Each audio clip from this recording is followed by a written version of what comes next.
Olá, meu nome é Esther e irei apresentar o trabalho de iniciação científica intitulado Imunomodulação induzida por antígenos solúveis de estrangilose stercoralis em amostras de pacientes alérgica, sob a orientação do professor Dr. Everton Ricardo. Os objetivos de desenvolvimento sustentável do trabalho é saúde e bem-estar. A asma é uma doença inflamatória alérgica multifatorial, no qual a predisposição genética e fatores ambientais podem influenciar na ocorrência e gravidade da doença. Ela é comum em crianças e adolescentes de países desenvolvidos e em desenvolvimento.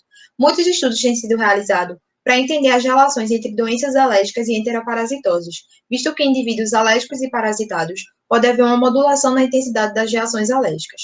Estrangilose stercoralis é um gealmito que altera o perfil de citocinas de maneira sistêmica. Logo, antígenos de estrangilose stercoralis podem ser capazes de atenuar o efeito inflamatório de fundo TH2 observado nas doenças alérgicas como a asma. O objetivo geral do estudo é avaliar o efeito imunomodulador in vitro dos antígenos de estrangilose stercoralis em células de paciente com asma alérgicas, e os específicos, coletar amostras de paciente para identificação e isolamento de estrangiloides, realizar a cultura celular e estimular as células de sangue total em pacientes com antígenos solúveis de estrangilose stercoralis.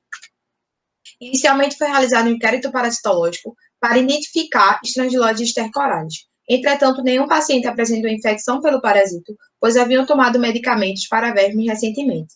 Logo, a identificação para os estrangiloides passou a ser realizada através de alface lisa, onde as folhas de alface foram colocadas em uma bandeja com 500 ml de água desclorada, ficando em repouso por 1 hora e 30 minutos. O líquido obtido foi transferido para um tubo cônico e centrifugado a 1500 RPM por 5 minutos. Logo após, ocorreu o descarte do sobrenadante e realizada uma nova centrifugação de 1000 RPM por 3 minutos. O precipitado final foi analisado com microscópio óptico através de 3 lâminas. As amostras de alface positiva para estrangiloides realizaram uma cultura celular, onde de cultura foram colocados 5 ml do meio de cultivo estéril, contendo extrato de bife, peptona e cloreto de sódio. E no centro das garrafas foram colocados sedimentos de alfaces positivas.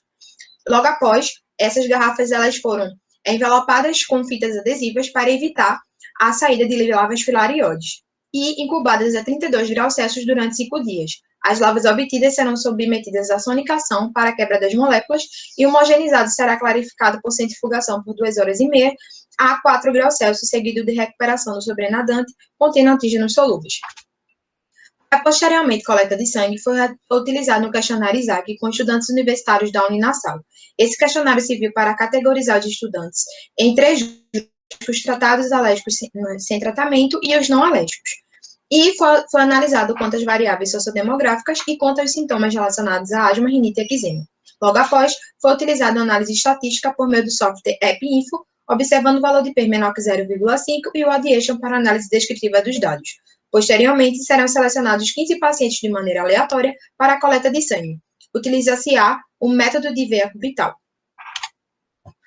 É possível identificar e isolar estrangilose stercoralis por meio da análise de alfaces lisas, onde foi possível observar a presença de lavas e vermes fêmeas adultas de vida livre de estrangilose stercoralis.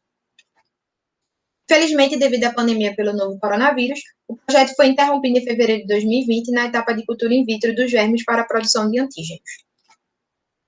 Em relação à análise das variáveis sociodemográficas, foi observado que a variável gênero histórico familiar de alergia apresentou diferença significativa, onde, se é alérgico e tratado, independente do gênero, o tratamento ele serviu como fator de proteção. Enquanto que, possuir mãe com histórico de alergia, o filho tem um maior risco de possuir alergia.